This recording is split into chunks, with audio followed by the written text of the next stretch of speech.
Even as the Trump administration continues to insist that its immigration policies are only targeting the worst of the worst, many other immigrants in America are being detained as well. William Brangham speaks with the wife of one.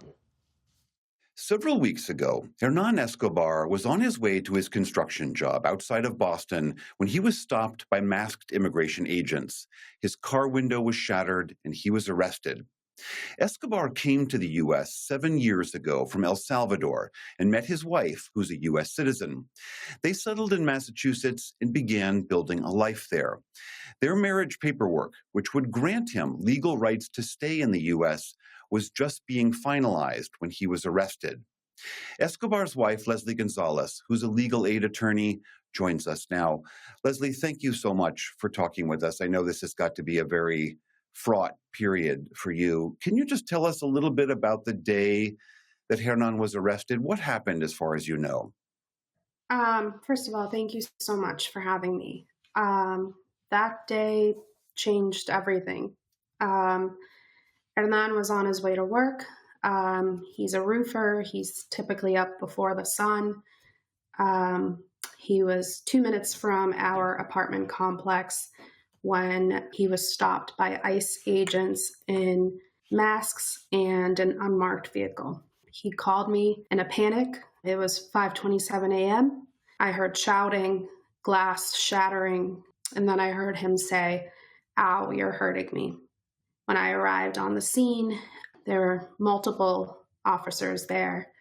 The ICE agents had smashed his window and had attempted to forcibly remove him from his car. The first thing I was asked when I got there was my cooperation in de-escalating the situation.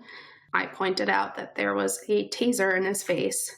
They lowered the taser, and I went immediately to him to try to reassure him and let him know everything was going to be okay. But of course, it was not. I remember standing there, holding my phone, just not understanding how this could have happened. My husband, he's a man with no criminal record. He's married to a U.S. citizen. He's doing everything right. I was completely at a loss. So you have no idea why he was targeted that morning? I do not. All I know is that he's not the only person in this situation that has no criminal record that is being detained. We asked DHS for a statement about his arrest, and they said that your husband, quote, refused to comply with officer commands to roll down his window. The officers took appropriate action and followed their training to use the minimum amount of force necessary to resolve the situation. Can you give me a response to that? What they're saying basically that he didn't comply with their instructions. I can only speak from my perspective. I was on the scene almost immediately, and I heard what was happening as I was on my way there. I was on the phone with Hernan as he was being detained. He called me immediately, and I remember hearing him plead with the officers, "Please just wait for my wife. Please just wait for my wife." He had rolled down his window enough to be able to give them his identification, his driver's license. He told me that they didn't even look at his license. He was asking them to identify themselves because they were masked. They did not have typical police gear on.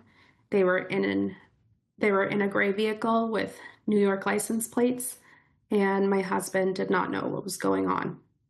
He did not know why he was being stopped, and especially why he had been hit by the other vehicle.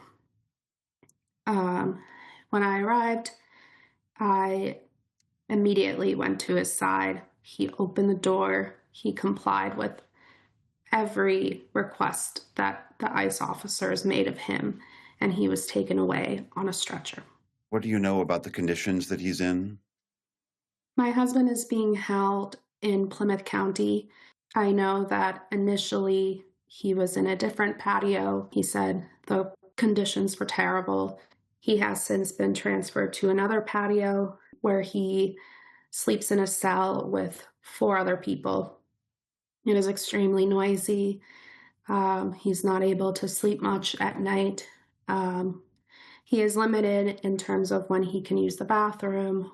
And that is not one to complain in general, but he is also extremely protective of me. I know he is being strong for me. Whenever I speak with him, he tries to keep it light. When I saw him, he was cracking jokes left and right, telling me he'd been working out every day, showing me his muscles. He is an extremely positive person, and he is the light in my life. I know that you're in the middle of this big legal fight, but there are still many people, supporters of the administration, who argue that if you came to the country illegally, that you don't have a right to be here. And I wonder, even in the midst of this fraught period that you're in, how you would respond to people like that. I would just ask that they look beyond the paperwork to the person, to consider the family. My husband is not a threat. He is a hard worker. He is a son. He is a future father, I hope. And I'm an attorney myself. I know what accountability looks like. Um, I just don't think that this is what justice looks like. My husband deserves compassion, not cruelty. All right, Leslie Gonzales, wife of Hernan Escobar, thank you so much for talking with us. Thank you. I very much appreciate you giving Hernan a voice.